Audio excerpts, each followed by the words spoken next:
जज बनोगे या जो भी आपकी मोडस ऑपरेंडी है, ठीक है, अगर आपने 125 सीआरपीसी को पढ़ा है ना, तो ये ऑर्डर 32 को आपको नहीं छोड़ना चाहिए। ये मेरी ओपिनियन है, फिर भी आप जैसे चाहे, पर मैं तो पढ़ाऊंगी, आपको पढ़ना है नहीं पढ़ना है, ठीक है। Order number 32A, suits relating to the matter concerning the family. जहां पे फैमिली आ जाती है ना, वहीं से समझ जाने का कि अभी तो झगड़ा होने ही वाला है। ये फैमिली डिस्प्यूट की बात कर रहा है, फैमिली झगड़े की बात कर रहा है, फैमिली का प्रॉब्लम चल रहा है यहाँ पर, है ना। सारी चीजें किससे रिलेटेड है? Family family family. तो एप्लीकेशन ऑफ द ऑर्डर, जहां पर भी आप फैमिली डिस्प्यूट को लेकर आगे देखेंगे, 125 सीआरपीसी को हमने कैसे पढ़ा है? दिल से पढ़ा है ना 125 सीआरपीसी को, 100% पढ़ा है हमने। तो यहां पर देखो आप, application for the of the order. अब यहाँ पे मैट्रिमोनियल डिस्प्यूट है। देखो क्या होता है, हस्बैंड, आप बोलेंगे, मैं आपसे एक क्वेश्चन पूछती हूँ, क्या एक हस्बैंड अपने वाइफ से मेंटेनेंस क्लेम कर सकता है क्या? उसके लिए कोई सेक्शन पता है आप लोगों को? 125 में कर सकता है क्या? नहीं, नहीं, नहीं, नहीं। मैंने डिनाई कर दिया। आप 125 में जाने से पहले सोचो, वहीं पे मैं आपको रोक रही हूँ। मैम बट ऐसा होता है, हाँ, जो जो कैपेबल नहीं हाँ, ये कर हाँ, सकता है। हाँ, हस्बैंड भी ले सकता है अपने वाइफ से। इसलिए तो मैं बोल रही हूँ, वाइफ लोग बचो, आ रहे हैं हस्बैंड पैसा लेने तुमसे। सेक्शन सेक्शन किसी को पता है? हिंदू मैरिज एक्ट पढ़ा है? यस मैम, सेक्शन पढ़िए। नंबर, हिंदू मैरिज एक्ट में है शायद 24 है मैम, शायद very Hindu good, marriage act. Obviously correct, 24 25, very very good, very good, बढ़िया, यही आंसर था। 24 25 के अंदर हस्बैंड वाइफ से मेंटेनेंस क्लेम कर सकता है, जिसको लेकर रिट पिटीशन भी फाइल की गई है, उसका मैं आपको शेयर कर दूंगी, ठीक है। आज शिवानी का है, हाँ है। Application of order. The provision of this order shall apply to the suit proceeding relating to the matter concerning the family. अब ये सारा ऑर्डर जो है वे फैमिली ऑर्डर है। 32A फैमिली ऑर्डर, स्टार्ट अपना ऑर्डर से होता है जो फैमिली ऑर्डर है, ठीक है। इसमें क्या होता है, जनरली सूट या proceeding for matrimonial relief, including क्या, एक शादी, हस्बैंड और वाइफ में अगर शादी शादी नहीं हुई है, यानी कि दोनों ने रिलेशनशिप को कंज्यूम नहीं किया है, तो उस चीज में आप क्या करोगे? Dissolution of marriage, marriage dissolve करके लेंगे। उसका प्रोविजन मालूम है आप लोगों को कि शादी कौन से प्रोविजन के अंदर हम डिसोल्यूशन मांग सकते हैं कोर्ट को? ये भी हिंदू मैरिज एक्ट बोलेगा आपको। Read with yes ma'am 13, 13 ma'am. हाँ, बिल्कुल। तो मतलब अगर शादी शादी कंज्यूम नहीं हुई है, लेकिन प्रोसेस तो हम लोग यहां से उठाएंगे, देखो कैसे। The validity of the marriage as a matrimonial status of any person, married है कि हस्बैंड एंड वाइफ या फिर कमिटेड रिलेशनशिप में रह रहे हैं। आजकल कौन सी रिलेशनशिप चलती है, जो इंडो वेस्टर्न कल्चर आया है अभी? Live in relationship. Living. Live कैसे इन। रहते हैं? हाँ, ये लिविंग। तो मतलब, हाँ, ये तो मतलब यूं बोलोगे तो ये लिव इन रिलेशन का जो कल्चर है, एक्चुअली तो रॉन्ग कल्चर है, लेकिन फिर भी लोगों ने अडॉप्ट करके रखा है। अगर शादी से पहले लड़का लड़की एक दूसरे के साथ में रहेंगे, अपने कमियों को समझेंगे, तो इसलिए इन्होंने ये कल्चर को लेके आया। तो सूट प्रोसीडिंग जो मैट्रिमोनियल रिलीफ को लेकर है या डिक्लेरेशन को लेकर है कि शादी मेरी हुई है, हम कोर्ट से डिक्लेरेशन भी लेते हैं, मैरिज डिक्लेरेशन। क्यों डिक्लेयर करा के लेते हैं? क्योंकि हमारी शादी लीगल है, ठीक है। फर्स्ट वाइफ होते हुए second wife marriage legal declaration करा सकती है क्या कोर्ट से? कोर्ट पूछेगा ना, you are the first wife or you are the second wife. अगर if you are the first wife, तो आप डिक्लेरेशन मांग सकती हो, अगर नहीं है तो बिल्कुल भूल जाओ, है ना। तो उसके बाद में suit proceeding for the declaration as to the legitimacy of person, नाजायज है, जायज है या नाजायज औलाद है, वो भी तो डिक्लेयर करवाना पड़ता है, जिसके झगड़े होते हैं, है ना। फिर उसके बाद में guardianship of a person or the custody of any minor or other member of the family under a disability. समझो, मेरा पति जो है वो लूला लंगड़ा है, वो डिसेबल पर्सन है, उसकी डिसेबिलिटी है, ठीक है। अब क्या एक माइनर बच्चे को हस्बैंड को सौंपा जा सकता है क्या? कस्टडी दी जा सकती है क्या? किसको दी जाएगी? ऑफ कोर्स वुमेन को कस्टडी दी जाती है। पहला प्रायोरिटी क्या होगा? वुमेन होगी, लेडी को दिया जाएगा। लड़का है तो भी उसे, लड़की है तो भी उसे, है ना?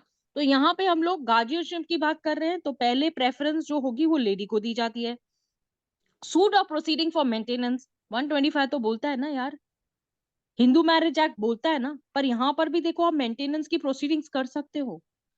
सूट और proceeding as to the validity of effect of adoption, अगर किसी बच्चे को अडॉप्ट करना है तो उसको लेकर आपको अडॉप्शन करना पड़ेगा ना, कोर्ट से उसे अडॉप्ट का ये फॉर्मेलिटी करके लेके आना पड़ेगा।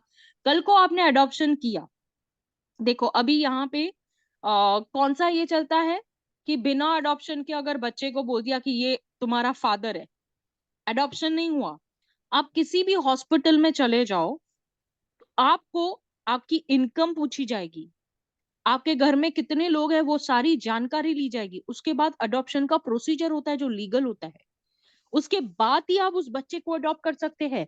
पहले क्या होता था, मंदिर के बाहर बच्चा पड़ा रहता था, उसको उठा के घर चले आते थे, बोलते थे ये बच्चा भगवान ने हमारे झोली में भर दिया। लेकिन सच्ची मैम बात ऐसे होती है क्या? अब वो तो मैम पिक्चर होती है। इन्वेस्टिगेशन भी होती है, से आपके घर में कैपेबल है अब या नहीं है। इन्वेस्टिगेशन भी होती है, यस ये सच्ची में पूछताछ होती है कि इस बच्चे को ये अडॉप्ट करने के लिए केपेबल है या नहीं, उतना पैसा है इनके पास कि ये बच्चे को आगे जाके संभाल पाएंगे। ये सारी चीजें यहाँ पे बताई गई है।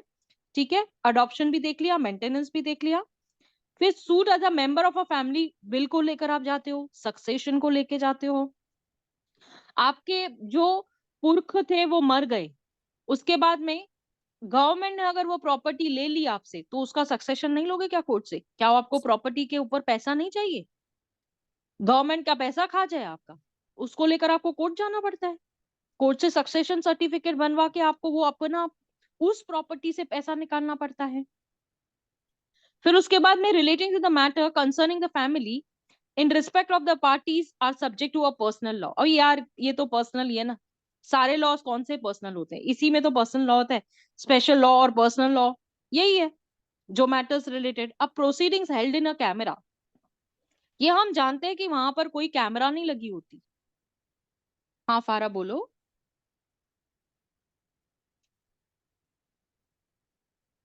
उसका हैंड रेस है ना? मैम कुछ नहीं मैम, वो हैंग हो रहा था फोन, तो उस वजह से हो गया। अच्छा okay. Proceedings to held in camera, in camera proceedings का मतलब है कि जो कोर्ट सुने, जो वकील सुने और जो खुद सुने। इन कैमरे का मतलब ये नहीं होता है कि वहां पे कोई शूटिंग चलती है, कोई नाचता है, कोई गाता है, या मैम इन ये प्राइवेट होता बोला है यानी जाएगा कैमरा तारीख पे मतलब। तारीख, तारीख पे तारीख, ये सब। या बस दैट्स इट। आगे, duty of a court to make an effort for settlement. अभी देखो दोनों मियाँ बीवी का झगड़ा है, वो लेके आके कोर्ट में एक दूसरे को गालियां दे रहे हैं, जो भी कर रहे हैं, तो कोर्ट क्या करेगी? अटेम्प्ट करेगी कि सेटलमेंट होना ही बेटर है, सेटलमेंट करवाएगी। पहले तो प्रोसेस ये होता है सेटलमेंट कर लो बाबा, और नहीं होती है तो आप लोगों को बहुत सारे वकील बैठे हुए हैं, जाओ उनके पास पैसे देते रहो, तमाशा देखते रहो, वो तुम्हारा तमाशा देखते रहेंगे। यही चलता है आज जुगात, है ना? Assistance of welfare expert.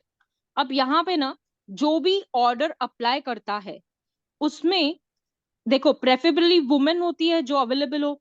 तो जहां पर जो पार्टीज है जो पर्सनली इंगेज नहीं कर सकती है किसी लॉयर को या किसी फंक्शन, आपको पता है फैमिली कोर्ट का जो ये प्रोविजन है कि सेक्शन नंबर 13 है ना, तानिया कौन सा है 13, जिसमें लॉयर ने इन पर्सन अपॉइंट करके सारी प्रोसीडिंग्स चलाई जा सकती है, कौन सा है वो section? Tania ji. Ma'am section 13 ही है, हाँ 13 ही है। I know, wait let him say. कौन सा सेक्शन है तानिया जी? हिंदू मैरिज एक्ट 13 है, हाँ 1983 के 1980, 3 है। 1983 है। 83 है 84 है, कंफ्यूज हो हाँ गया। बस सोचो ये 83 83 है है। कि 84 है, 85 भी हो सकता है, 86 भी हो सकता है, ना ना ना ना 2023 भी हो सकता है, जिसमें सेक्शन नहीं नहीं नंबर नहीं 13 में वकील को केस चलाने की जरूरत नहीं है। वकीलों तुम सुन लो, तुमको केस चलाने की जरूरत नहीं है, इन पर्सन केस चलेगा। Section number 13। अब बताना, ठीक है। तो यहाँ पर वेलफेयर की बात की गई है, तो वो बोले कि भाई हम खुद ही केस चलाएंगे, चलाओ भाई।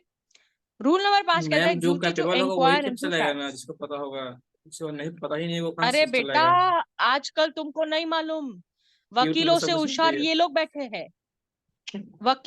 तुम वकील हो ना, तुम होशियार नहीं हो, तुमको कुछ नहीं आता है। आप कॉमन मैन से पूछो, लेमैन से पूछो, वो तुमको प्रोविजन नहीं तो सिखाएंगे।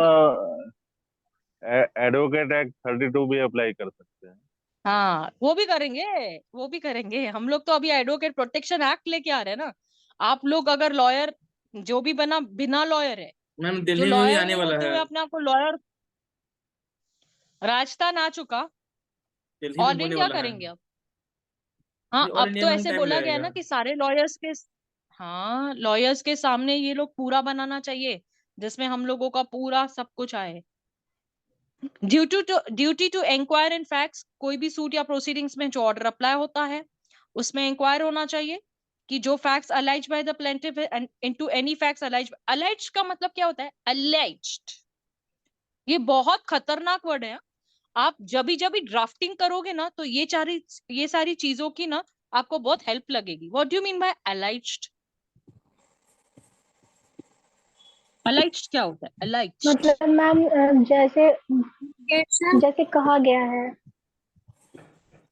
जैसे कहा गया है। Allegation ma'am. Yes ma'am. नहीं नहीं नहीं मैम नहीं नहीं, युक्ति एलिगेशन नहीं, युक्त। अलाइज्ड युक्ति वर्ड। युक्त।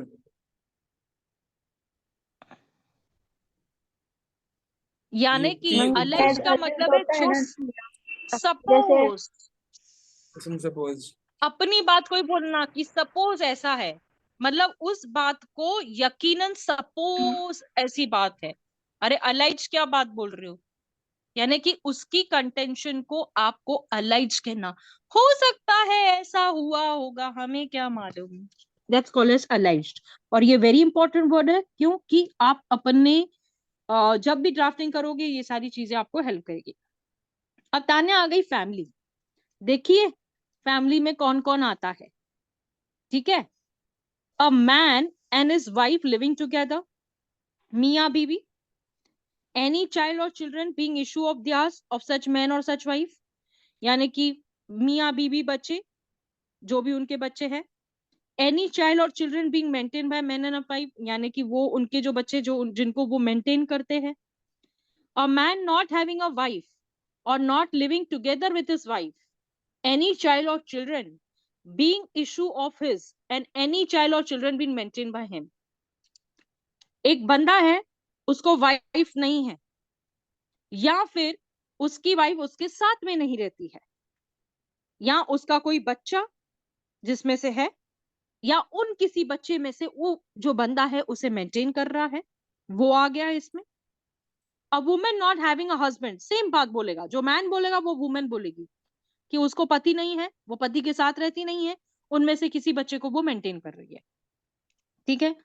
उसके बाद में a man or woman, his or her brother sister ancestor lineal descendant living with him, any combination of one or more group specified. अभी A clause B clause C clause अपन ने क्यों पढ़ा, इसलिए तो पढ़ा, नाजायज और जायज रिश्तों को जानने के लिए। कौन सा बच्चा किसको मेंटेन करेगा, मियाँ बीवी क्या होता है, मियाँ बीवी के बच्चे क्या होते हैं, मियाँ बीवी के बच्चे जो होते हैं वो जायज जिसको लेजिटिमेट कहते हैं, नाजायज जिसको इलेजिटिमेट कहते हैं। यही तो कॉम्बिनेशन है यहाँ पर। तो ये डाउट छोड़ने के लिए इस फैमिली को पिक्चर में लेके आया गया, क्योंकि आपको इसमें से पर्सनल लॉ समझ में आया गया, स्पेशल लॉ के बारे में आपको समझ में आ गया। ये ऑर्डर नंबर 32 स्पेशल और पर्सनल लॉ के बारे में आपको बताता है। और जो अधिकतर बात मेंटेनेंस की करता है, 125 का फेवरेट है, इसी को धरना बना के 125 में खेला जाता है। 125 सीआरपीसी, क्योंकि वो सेमी सिविल है और सेमी क्रिमिनल है। ये बात आपको समझ के चलनी है, ठीक है। मैम ये 125 का कोई मतलब वो नहीं है क्या, तोड़ नहीं है, ब्रेक करने का? हाँ है तोड़ ना। 125 ब्रेक करने के लिए अपने आप को दिखा दो आप भिखारी है, अपने आप को ये दिखा दीजिए कि वो हम कुछ नहीं करते, हम लोगों की मानसिक स्थिति ठीक नहीं है। बाकी 125 का तोड़ बोलोगे, तो अगर शादी की है तो यही सोच के कि जब फेरा पहनते हो तब बोलते हो ना कि मेरी बीवी के जो भी सारी चीजें हैं मैं मैम देखूंगा, बोलना तो उस पड़ेगा, समय हम फेरा पहनते समय बोलने डोलिन का ना कैपेक्स कि है, अनसाउंड माइंड है, ये हाँ सब। इन सबको कट करो, इन सबको कट करो, है ना। चलिए।